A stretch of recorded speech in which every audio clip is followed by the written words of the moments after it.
Okay, we're doing GED math questions. And really, this is just slope questions. So this could be 8th, 9th grade math, but let's look at how the question is written. A bakery shop bakes at a constant rate of 80 scones for every 2 hours. Anytime we got that every, each, or per, that is a relationship. It is a rate that something happens. You know, how many I can, if I'm watching football, which we will be, as the Steelers finally play at some point, they better play the game. They just got to play it. Throw a team out there, man. The Ravens drive me crazy. I bet it about $40 on FanDuel doing really? different for this game. Yeah. Who you got? I got a whole bunch of different players, mainly because I learned that in order to win on FanDuel, you kind of gotta pick like multiple teams and different. Yeah, you got to hedge your bet. Yeah, and it's like I usually bet a quarter, or sometimes I do the 10-cent one.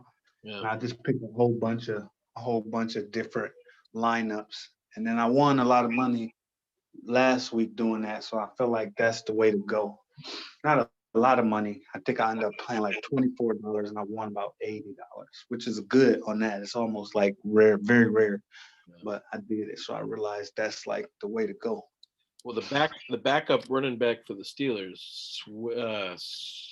begins with S. Sneal. He's good. And he's going to start. I got Johnson. I got Sneal. I got. And the Notre Dame kid is awesome, man. Holy cow.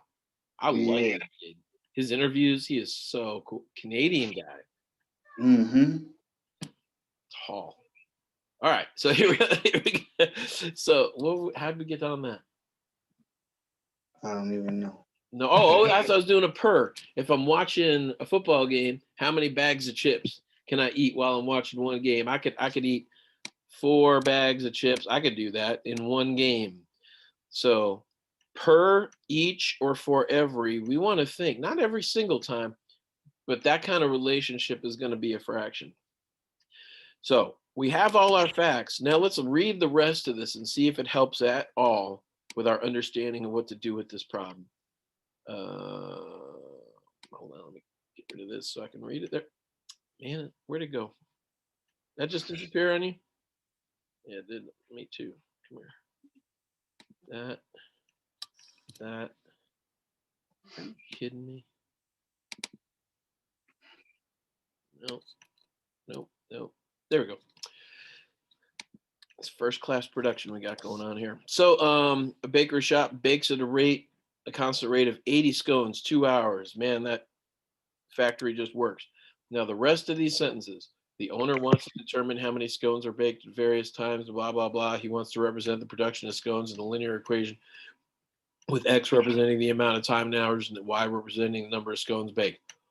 None of that helps us solve it. Not one thing.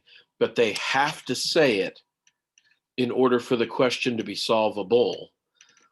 So here's how straightforward this question is. Once we know what a slope is a line when they graph it that shows a relationship between two things. Chips per football game, miles per gallon, miles per hour, Isaac Miles per Jeff Hauge. It's just a relationship between two things. And here we have it, scones per hours. That's it. 80 scones per 2 hours is a fraction. Both numbers are even. You cut them in half. 80 becomes 40. 2 becomes 1. The answer is 40. And that's it. So if we look at this again, here's where we could stop and get our answer right. A bakery shop bakes at a rate. Oh, it's a slope question. That's a relationship between two things. A bakery shop bakes at a constant rate of scones per hours. 80 over 2. 80 over 2 is my fraction. Cut both those numbers in half because they're both even. That's a 5-second problem with a 3-minute tangent about football. But that's where it gets good.